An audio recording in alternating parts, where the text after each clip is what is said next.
नमस्कार। आप सभी को करवा चौथ व्रत की बहुत बहुत बधाई। आइए सुनते हैं करवा चौथ की कथा। बहुत समय पहले की बात है।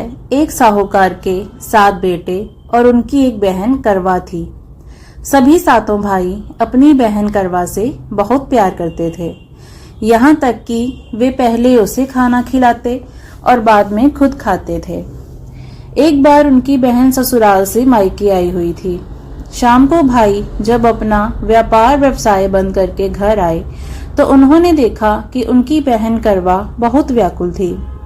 सभी भाई खाना खाने बैठे और अपनी बहन से भी खाना खाने का आग्रह करने लगे, लेकिन बहन ने बताया कि आज उसका करवा चौथ का निर्जल व्रत है और वह खाना सिर्फ चंद्रमा को देखकर और उसे अर्घ्य देकर ही खा सकती है। चूंकि चंद्रमा अभी तक नहीं निकला है, इसलिए वह भूख और प्यास से व्याकुल हो उठी है। सबसे छोटे भाई को अपनी बहन की ये हालत देखकर बहुत दुख हुआ। वो अपनी बहन की ये हालत नहीं देख पाया और दूर पीपल के पेड़ पर एक दीपक जलाकर चलनी की ओट में रखाया। दूर से देखने पर ऐसा प्रतीत होता कि मानो जैसे चतुर्थी का चांद उदित हो रहा हो। इसके बाद भाई अपनी बहन को बताता है कि करवा देखो, चांद निकल आया है, अब तुम जल्दी से उसे अर्घ्य देकर भोजन कर सकती हो। करवा खुश हो गई। उसने खुशी के मारे सीढ़ियों पर चढ़कर चांद को देखा और उसे अर्घ्य देकर तुरंत खाना खाने बैठ गई। जैसे ही करवा ने खाने का पहला निवाला मुंह में डाला तो उसे छींक आ गई। फिर करवा ने खाने का दूसरा निवाला मुंह में डाला तो उसके खाने में बाल निकल आया। जैसे ही करवा ने खाने का तीसरा निवाला मुंह में डालने की कोशिश की, उसे उसके पति की मृत्यु का समाचार मिला। करवा बौखला गई। तभी उसकी भाभी ने उसे सच्चाई से अवगत करवाया कि आखिर उसके साथ ऐसा क्यों हुआ। करवा चौथ का व्रत गलत तरीके से टूटने के कारण देवता उससे नाराज हो गए हैं, इसलिए उन्होंने ऐसा किया है। सच्चाई जानने के बाद करवा निश्चय करती है कि वह अपने पति का अंतिम संस्कार नहीं होने देगी और वह अपने पति को पुनर्जीवन दिलाकर रहेगी। करवा पूरे 1 साल तक अपने पति के शव के पास बैठी रहती है। वह अपने पति की देखभाल करती है। उसके ऊपर उगने वाली सुईनुमा घास को वह एकत्रित करती रहती है। 1 साल बाद फिर से करवा चौथ का दिन आता है। उसकी सभी भाभियां करवा चौथ का व्रत रखती हैं। जब भाभियां उससे आशीर्वाद लेने आती हैं तो वह प्रत्येक भाभी से कहती है, यम सुई ले लो, पिय सुई दे दो, मुझे भी अपने जैसी सुहागिन बना दो। ऐसा आग्रह करती है, लेकिन हर बार उसकी भाभी अगली भाभी से आग्रह करने के लिए बोलकर जाती है। करवा निराश हो जाती है।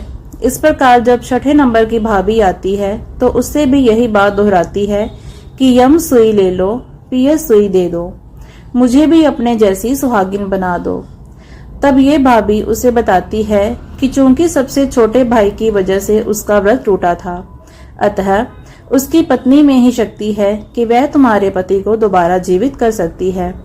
इसलिए जब वह आए तो तुम उसे पकड़ लेना और जब तक वह तुम्हारे पति को जीवित न कर दे तुम उसे छोड़ना नहीं।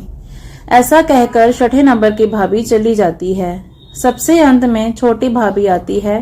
करवा उनसे भी सुहागिन बनने का आग्रह करती है और फिर से कहती है, यम सुई ले लो, पिय सुई दे दो, मुझे भी अपने जैसी सुहागिन बना दो। लेकिन भाभी टाल मटोली करने लगती है।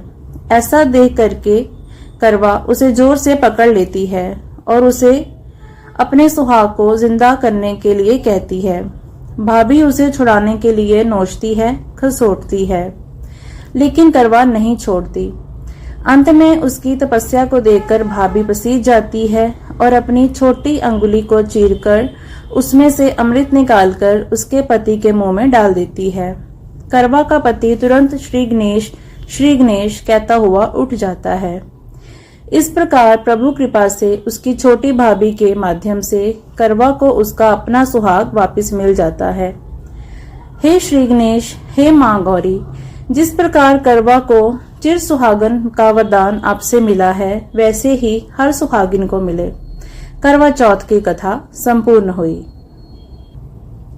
ले वीरो कुड़िए करवड़ा, ले सर्व सुहागन करवड़ा, ले करवड़ा वटाइये, जीवन दा चोली पाइये। कत्ती ना टेरी ना, कुमच रखड़ा फेरी ना, वाण पैर पाई ना, सुई च धागा पाई ना, सुतड़ा जगाई ना, रुसड़ा मनाई ना। ले भैण प्यारी वीरा, चन चढ़े ते पानी पीना। ले वीरो कुड़िए करवड़ा, ले सर्व सुहागन करवड़ा।